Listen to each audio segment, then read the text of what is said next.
Today we will discuss regarding encephalitis. Encephalitis is a disease condition of nervous system of MSN.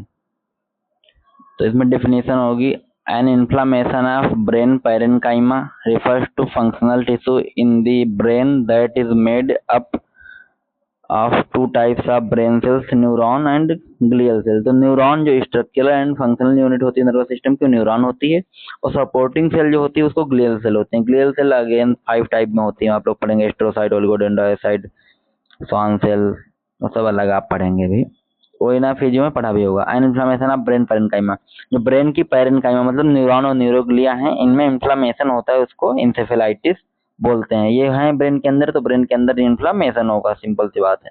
तो ये देखो इस image में दिखाया गया है जो ब्रेन के अंदर में इन्फ्लामेशन हो रहा है न्यूरॉन न्यूरोग्लिया में। देखो ये इमेज की स्क्रीनशॉट ले सकते हैं। कॉज में क्या है, इसके क्या क्या रीजन हो सकते हैं।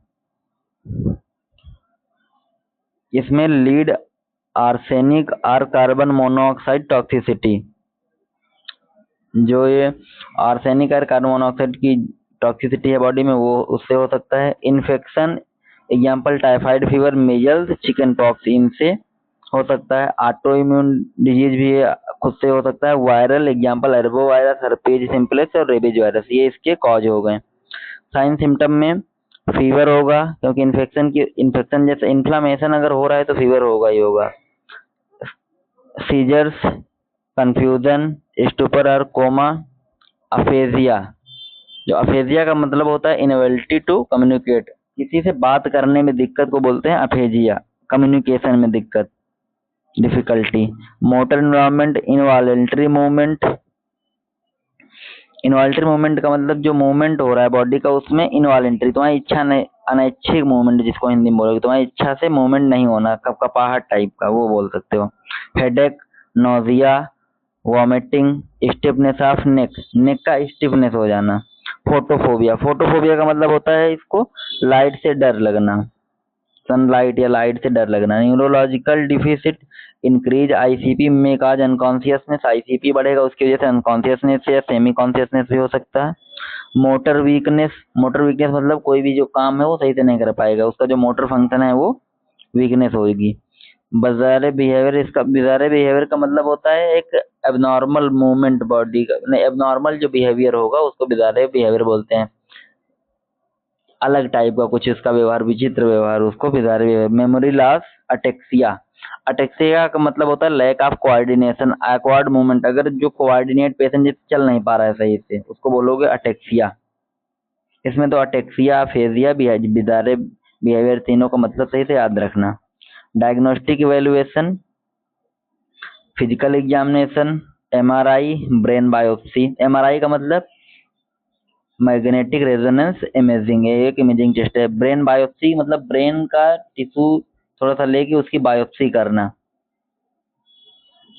Lumbar puncture to evaluation of CSF, EEG. Electroencephalograph, इसमें ब्रेन की इलेक्ट्रिकल एक्टिविटी का पता लगाते हैं ईईजी से। उसके बाद इसमें आएगा मैनेजमेंट। मैनेजमेंट के पहले अगर आप लोग को लिखना हो पैथोफिजियोलॉजी, तो कैसे लिखेंगे। पैथोफिजियोलॉजी में पैथोफिजियोलॉजी में सबसे पहले ड्यू टू इटियोलॉजिकल फैक्टर लिखोगे, ड्यू टू इटियोलॉजिकल फैक्टर। उसके बाद ऐसे ड्रॉ लाइन नीचे की तरफ खींचोगे, फिर उसमें इटियोलॉजिकल फैक्टर में इधर से एक इटियोलॉजी उठा लो। इटियोलॉजी में जैसे तुमने लिखा इन्फेक्शन, टाइफाइड फीवर ले लिया, ठीक है, तो इसकी वजह से अब क्या हो रहा है, टाइफाइड फीवर, फिर ये ब्रेन में जाएगा, ब्रेन में जाके पर गया ये फीवर से जो भी इसका पॉजिटिव एजेंट होगा वो जाएगा ब्लड में, ब्लड पूरी बॉडी में सर्कुलेट होगा, वो जाएगा ब्रेन में, ब्रेन में ब्लड जाके वो वहां पे इन्फ्लामेशन कॉज करेगा वायरस की वजह से, वो इन्फ्लामेशन की वजह से साइन सिम्टम्स होंगे। ये ऐसे पैथोफिजियोलॉजी बना सकते हो। अब इसका मैनेजमेंट, फीवर आ रहा था अगर वायरस की वजह से तो एंटीवायरल ड्रग दोगे, डायूरेटिक दोगे, एंटी कन्वर्जन ड्रग दोगे, अगर फीवर आ रहा है तो एंटीपायरेटिक दोगे, पेन हो रहा है तो एनाल्जेसिक दोगे, लास्ट में सिम्टोमेटिक ट्रीटमेंट भी लिख सकते हैं। डायूरेटिक काय के लिए देंगे, टू रिड्यूस आईसीपी, जो डायूरेटिक होता है इसमें मेनली मैनिटॉल यूज करते हैं, ऑस्मोटिक डायूरेटिक, तो इसमें ये आईसीपी को रिड्यूस करता है। अगली हेडिंग है नर्सिंग इंटरवेंशन। नर्सिंग इंटरवेंशन मतलब नर्सिंग की प्लानिंग क्या होगी नर्सिंग मैनेजमेंट में। Monitor neurological status, level of consciousness, alertness, confusion. Monitor vital sign, keep airway patent by suctioning and oxygen administration. Airway को पेटेंट रखना है, क्लीन रखना है सक्शन के थ्रू और ऑक्सीजन एडमिनिस्ट्रेशन करना है। Change position two hourly to avoid bed sore. Bed sore को अवॉइड करने के लिए, उसे प्रिवेंट करने के लिए एवरी 2 आवर में पोजीशन को चेंज करना है। Maintain oral hygiene and give eye care. Oral hygiene और आई केयर डेली बेसिस पे करनी है। Provide comfort major.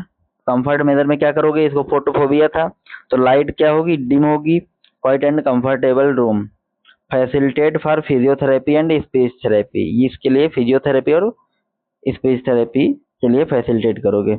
Parental teaching about treatment duration procedure home care and medication dose drug route time and side effect. जो भी अगर patient तो मान लो unconscious semi conscious होगा तो उसके जो पेरेंटल टीचिंग है उसको पेरेंट्स को ये टीचिंग देनी है कि प्रोसीजर कौन सा क्यों हो रहा है, मेडिकेशन कौन सी लग रही है, उसके मेडिकेशन के साइड इफेक्ट क्या है, बेनिफिट क्या है, एडवर्स इफेक्ट क्या है, कॉम्प्लिकेशन क्या हो सकते हैं। ये सब उनके पेरेंटल एजुकेशन को पेरेंट को बताना है। तो like share and subscribe this channel. और इस नोट्स के लिए नोट्स एनफ है, इनकी स्क्रीनशॉट आप ले सकते हैं।